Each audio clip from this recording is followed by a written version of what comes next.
Happiest of Friday, and welcome to another edition of 5 Horror Movie Fun Facts starring me. In today's movie,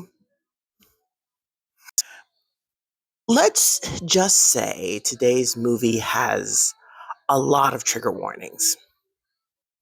And I'm talking depression, suicidal ideation, child loss, religious, if you have any kind of, at all, religious trauma. It's pretty much just a potpourri full of disturbing things.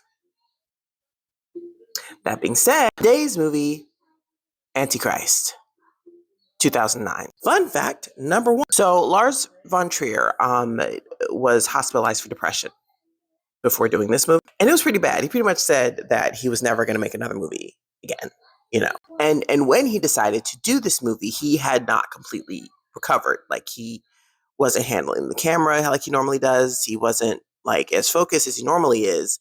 He wasn't himself at all. But interestingly enough, this movie ended up being the first in what he would call the Depression trilogy.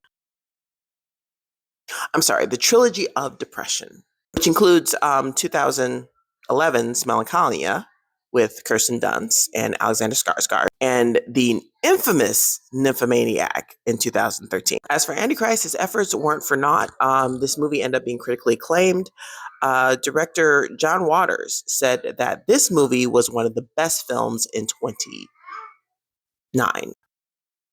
2009.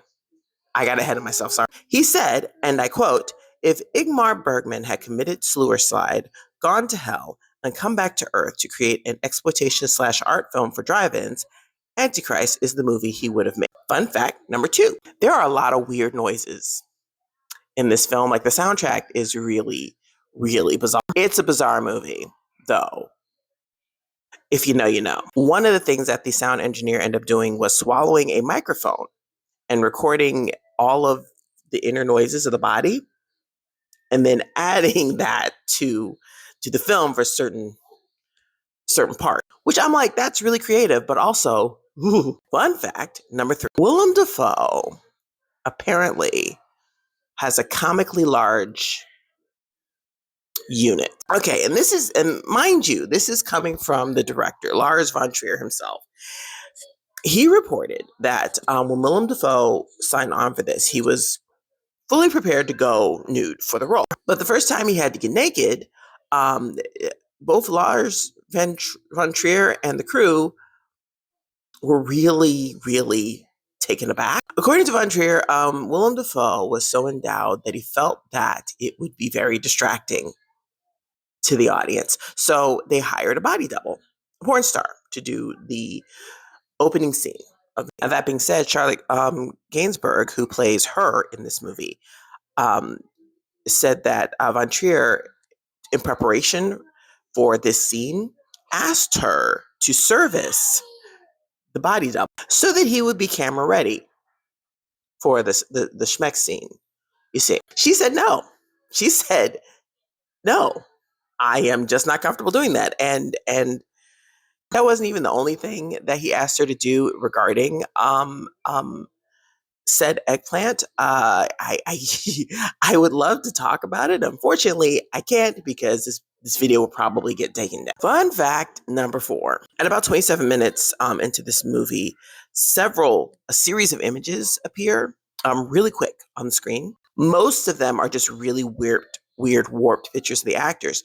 One of them, however, is kind of an amalgamation of both actors. Tragically, I couldn't find it. You'll have to look at William Dafoe's pretty face instead. But yeah, if you do watch this movie and you get about 27 minutes in, have some fun trying to find it, because I sure as hell couldn't. And lastly, fun fact number 5. So the original ending for this movie, I do have a picture for it, by the way. I cannot post it here. If you want to see it, you can go on my Blue Sky page. It's today's favorite shots from a horror movie.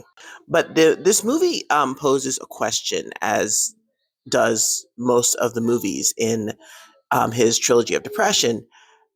Is humanity too evil to live? Or what is the origin of humanity, and why are we this way? So the big reveal at the end was supposed to be the discovery that the world was created by Satan and not God. Which honestly, for me, I'm glad that that didn't happen, because yikes. Anyway, that's it for today's 5 horror movie fun facts. Join me again next week when I shall have another. Okay, bye.